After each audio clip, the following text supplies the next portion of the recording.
projet donc, qu'on a voulu conjoint entre l'équipe éducative, l'équipe municipale, les parents, les enseignants et des acteurs et partenaires de l'éducation et de la promotion de la santé a démarré au mois d'octobre 2017.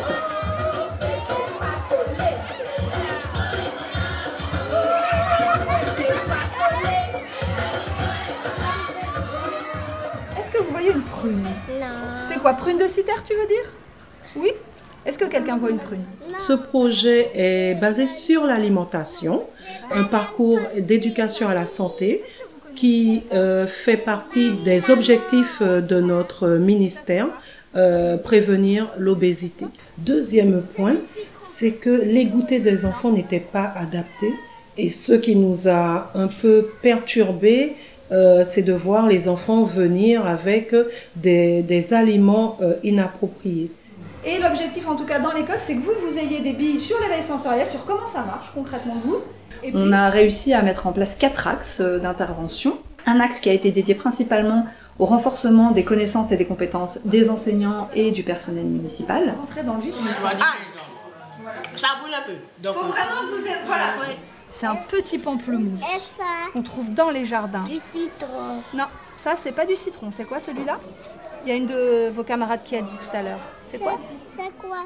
Un axe plutôt axé sur les enfants, avec une sensibilisation sur les produits locaux et des ateliers liés à l'éveil sensoriel, pour donner en fait aux enfants de meilleures connaissances sur les produits qu'ils mangent au quotidien, mais à travers une démarche active, dégustation de fruits et légumes, un travail sur les saveurs, sur les arômes.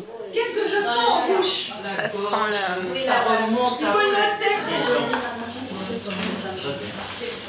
Le constat aujourd'hui, c'est que les jeunes et aussi les adultes mangent beaucoup trop sucré. On a une alimentation riche en sucre. C'est pourquoi cette intervention, elle est intéressante, puisqu'elle s'adresse aux enseignants, mais aussi aux parents, qui sont les premiers, les modèles pour nos enfants, et qui pourront leur apprendre, puisque l'alimentation, ça s'apprend, c'est une éducation, et que ça passe donc par les adultes, que ces messages manger moins sucré puissent avoir une action sur nos enfants. J'ai pas dit c'est cuisiner, hein. Aime cuisiner, on demande pas le... Les parents se sont impliqués en s'inscrivant dès la rentrée dans les différents ateliers mis en place durant toute l'année. Des ateliers donc avec une diététicienne, avec un ingénieur agronome pour tout ce qui est plantation, et puis des ateliers mis en place par les maîtresses elles-mêmes. Nous ne sommes pas formés en tout et nous ne savons pas tout. Et tous les jours, nous découvrons des choses nouvelles. Des choses que j'ai apprises ici sur l'équilibre alimentaire, c'est notamment au niveau de la composition de l'assiette pour qu'elle soit équilibrée. Et à ma grande découverte, j'ai constaté que je faisais exactement le contraire de ce qui était diététiquement correct. Ça mélange bien. C'est bon.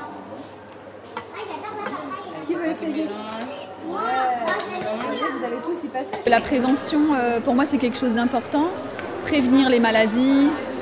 Je trouve qu'aujourd'hui, être malade ou à cause d'une mauvaise alimentation, pour moi, n'est pas acceptable.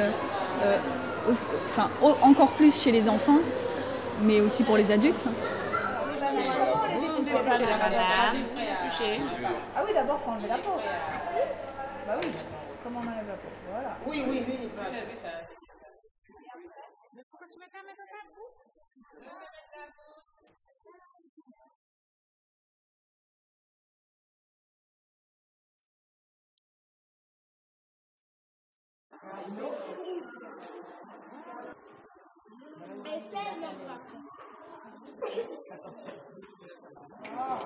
Alors, qu'est-ce que vous sentez le plus comme fruit dans votre salade? La pomme. Tu sens bien à toi?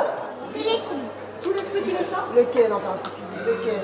La pomme et la menthe.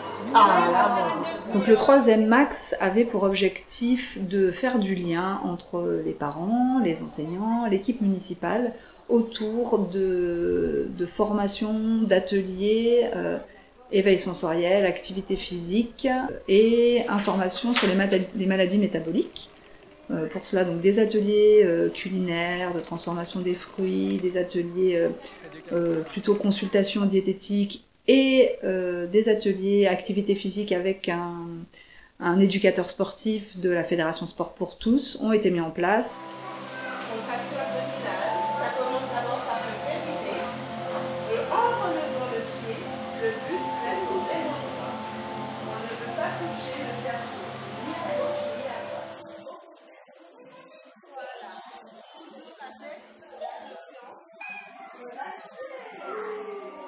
On revient au milieu du cerceau.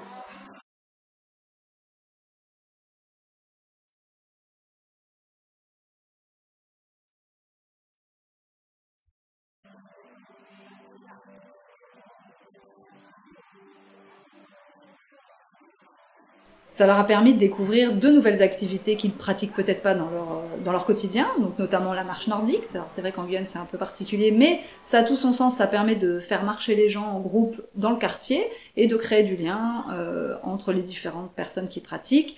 Mais ils ont également testé du ballon, de la gym rythmique et d'autres activités permettant de lutter contre la sédentarité, donc de lutter contre le surpoids et l'obésité.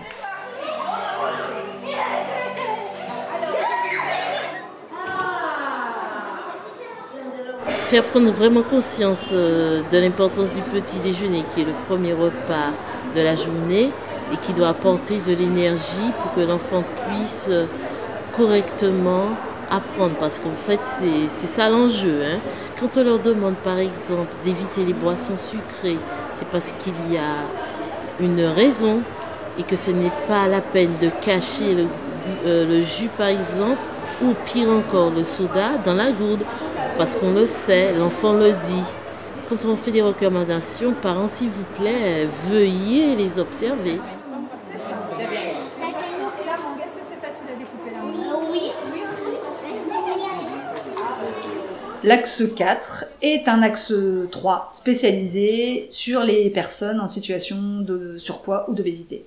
Donc des ateliers culinaires, des consultations diététiques, des interventions de médecins endocrinologues du CHAR, de l'activité physique adaptée et la composition de menus adaptés aux personnes en situation de surpoids. Aujourd'hui, avoir une bonne alimentation permet de prévenir l'apparition de certaines maladies. Mademoiselle. Si ça saute, Kalissa, on va tous faire en même temps. C'est un projet d'établissement sur 4 ans. La première année, nous avons essayé de mettre des ateliers sur les 4 axes. En revanche, les années à venir, nous allons faire des focus. L'an prochain, par exemple, sera centré sur le jardin pédagogique et la mise en œuvre d'ateliers autour de la pousse pour essayer d'être dans une démarche de la graine à l'assiette. Pour les enfants, les parents et l'équipe éducative, mais également sur un livret de recettes qui donnera des conseils de bonne pratique pour faire ses courses, pour faire des plats équilibrés avec nos produits locaux. Tu veux quoi? Miam, miam, miam. Ça c'est meilleur, tu vas voir. Oui. Moi j'ai tout bu. Ouais, ben je te remettrai de l'eau après. Non, on goûte pas, mademoiselle. Attention, mets bien droit. Hein? Moi j'ai pas rajouté. Est-ce que tout le monde a? Vous Oui. avez tous? C'est du sel. Oui, c'est du sel. On appelle ça Du sel. du coca. Tenez, si vous voulez pas finir, vous pouvez mettre dans la poubelle. Hein? En finalité, ce projet devrait permettre aux enfants, aux adultes qui fréquentent un établissement scolaire d'être en meilleure santé et puis de manger correctement et ainsi préserver leur avenir. Parce que, comme on le voit maintenant, nous avons trop de maladies liées au fait de mal manger. Donc, un projet comme celui-ci ne ferait que permettre à une équipe, à un ensemble de personnes fréquentant un établissement scolaire d'être en meilleure santé.